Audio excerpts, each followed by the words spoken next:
Alright, how's everybody doing? This is the Comic Samurai. I want to welcome you to my next video, and tonight we're going to be doing another Let's Rank challenge. This is where we look at a run on a series and assign every cover a letter grade from A to F, and then pick our favorite and award it that special S tier ranking.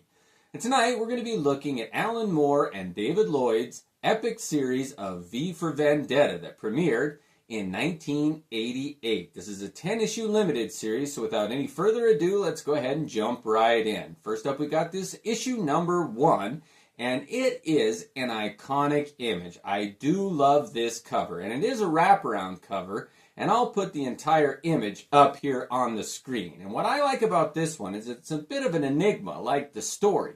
So you see this silhouette here of V on the front, but in the image on the back, you'll also see that there is the image of the figure, and it's not in the reflection where you think it would be. It is the most mind-bending image of any comic book cover I have ever seen.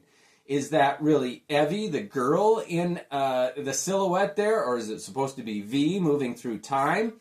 Whatever it is, I just love all the elements of the theater in here. The whole thing is kind of a performance, the whole story, so it fits that he's got a wig and a makeup table there and his mask hanging there. This cover is filled with so much iconic imagery. I just love it. This is one of my favorites. It's got that Guy Fawkes mask there.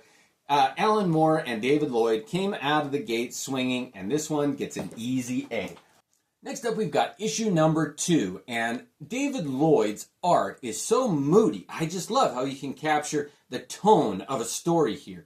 And this image here of a room that's kind of in shambles there, and you've got this V spray painted on the wall there, and you've got this fallen figure on the floor. You're like, what is going on? It's a strange perspective from up high. It's a bit symmetric. The two sides are a lot alike there, but it's just offsetting enough. It's off-putting enough where this one does compel you to open it. Now, I gotta say, as a kid, I did not like any of these covers. They were not superheroes. It wasn't bright. It wasn't flashy. It was dark. It was muddy. It was messy. And that sums up this story. It's one of my favorites now. And this one's another beautiful cover. I'm giving this one a B.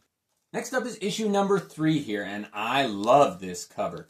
That solitary figure of V there. The blast in the background, and then this foreground of the destroyed room that he was in, and you get to see his number on the door there, V, number 5, room 5, the guy in room 5.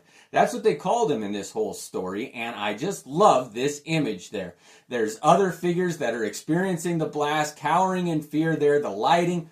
I love an aperture on a cover, an opening, and this one hits on all cylinders for me. This is an easy A. I love that cover. Oh, what a great story. If you haven't read this one, I like this series better than The Watchmen. I know that that's controversial, but V for Vendetta is one of my favorite comic book miniseries ever put out there. And this one, issue number 4, is a beautiful cover here. I love the colors on it here. You see V there leaving into this doorway, but he leaves a wake of destruction behind him. Look at all these fallen figures here, and you've got this TV screen that tells its own little story.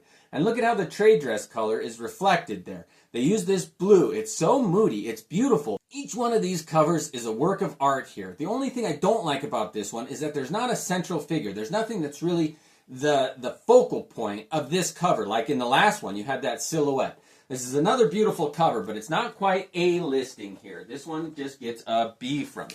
All right, next up we've got number 5, and this one should be real special. V for Vendetta. V is number 5, but it doesn't really work that way. You've got this figure in the foreground carrying a stretcher. It's obviously a TV station there with the camera there. These two cop figures in the background there. What's my line? A sign, and then up above you see the figures viewing down. This one's trying to tell a story, but if you're not really into it, this is definitely not one that you could just jump into on issue number 3 and pick it up and have an easy read. This is a little more involved here, and this one didn't really hit home for me, and it just gets a C from me. Next up, we've got issue number 6, and this cover is horrific. It scared me as a kid. You've got this figure being drug away in some kind of interrogation room. They've shaved her head with a straight razor there, and you see the hair on the table. You've got a spray bottle of something there, This weird aperture of the door that's crooked, it's not lined up, the perspective is wonky, it puts you on edge, and that's what this series is supposed to do. This did accomplish that, and it was a successful cover, but the colors on it were so murky, so brown, so tan, it's just disheartening for me. This does set a mood, and it was successful in that right, but I can't give you this one anything better than a C. Alright, issue number 7 is next here, and on this one you do have a central figure that you can focus on.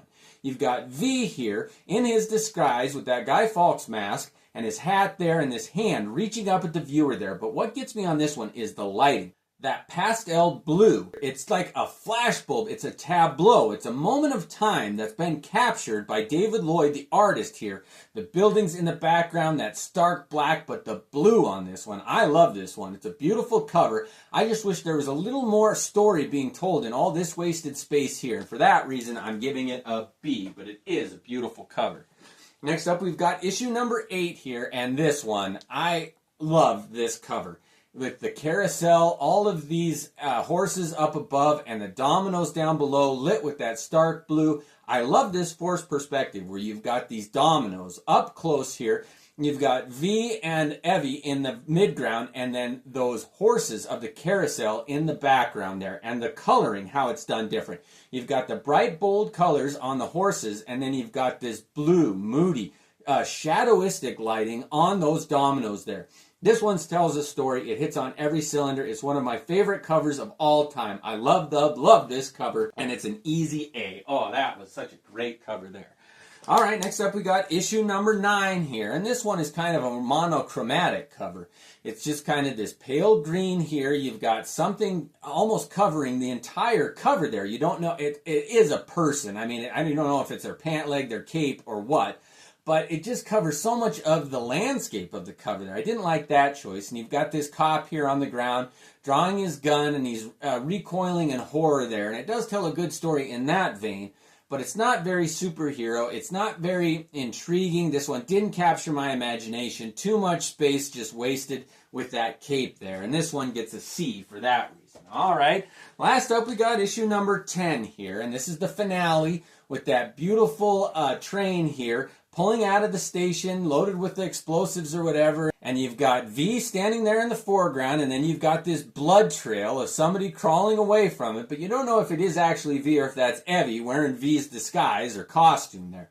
But you've got this decorated train car there, you've got the shadows coming off of that table. This one is intriguing. I do like a train car that's been absconded. It's been used for a different purpose there, and he's got access to it there, and it's his own little lair. Oh, I do like this one. The dramatic lighting there. I like how you can see the silhouette of the light fixture there. This is another beautiful one, but something about the trade dress of that pink. I wish they would have used a different color here, and I am giving this one a B. All right, well, now that we've got them all ranked, let's go ahead and take a look at the ones in the A tier. We've got that number 1, that wraparound beautiful cover that introduced us to V. That issue number 3 that gave you a little bit of a foreshadow of his origin with him walking out of his room at the complex. And then you've got this issue number 8, that beautiful image of those horses, the carousel, the dominoes in the foreground there. Oh, this is going to be terribly difficult. Just because of the pink and the trade dress, I'm not going to consider that one. So it's between these two here, and I love that silhouette of V walking out of his room. He caused the explosion. He's escaping there. It tells a story. You get to see the fertilizer on the ground there and the V on his door, but all the details here, those dominoes, and look at how they're falling. It captures that moment of the dominoes, and his plan is being set in motion. That's a symbol right there. You've got the two main figures and those beautiful carousels up above. Oh, this was an easy one for me.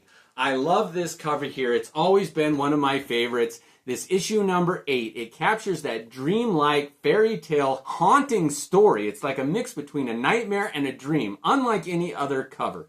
This is one of my favorites. David Lloyd captured such a great image. Alan Moore is a master. Nobody will argue with that. And this is my favorite one on V for Vendetta, that 10-issue miniseries. Well, thank you for joining me tonight. Let me know what other runs, series, artists, and writers you want me to rank. Thanks again, and have a great night.